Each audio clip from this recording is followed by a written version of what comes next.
ഈ പാവൽച്ചെടി കണ്ടോ, നന്നായി പടർന്ന് കയറിയിട്ടുണ്ട്. ഒരു മതിൽ മൊത്തമുണ്ട്. കൂട്ടത്തിലവിടെ മുരിങ്ങയൊക്കെ കണ്ടു. അത് ആപ്പിൾ ചെടിയുടെ ഒരു തല കാണുന്നുണ്ട്.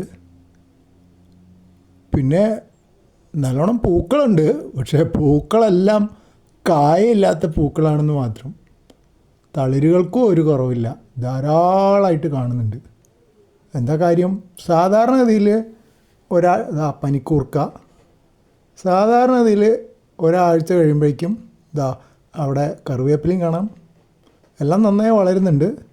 ഇത് ആപ്പിൾ ചെടിയുടെ തല.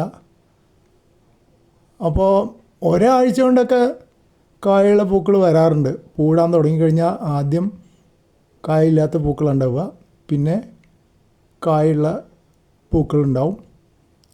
കായ ഉണ്ടാകുമ്പോൾ നമ്മൾ കവറിട്ട് കൊടുക്കും, അല്ലെങ്കിൽ അത് മുഴുവൻ പുഴു തിന്നു പോകും. ഇതിപ്പോൾ കുറേ ദിവസമായി പൂക്കാൻ തുടങ്ങിയിട്ട് ഇതുവരെ ഒരൊറ്റ കായുള്ള പൂ കണ്ടില്ല.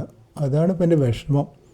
ഇനിയിപ്പോൾ ഇത്രയും നല്ലോണം വളർന്ന പാവൽ ചെടി, കയ്പ്പയ്ക്ക ചെടി വെട്ടിക്കളയേണ്ടി വരുമോ? ഒരു കുഞ്ഞു ചെടിച്ചട്ടിയിലാണ് നട്ടിരിക്കുന്നത്, കണ്ടില്ലേ? എന്നിട്ട് പോലും ഇത്ര നന്നായിട്ട് വളർന്നിട്ടുണ്ട്. അതവിടെ വെണ്ട കാണാം. വെണ്ടയുടെ മുകളിൽ കൂടെ ഒക്കെ പടർന്നിട്ടുണ്ട്.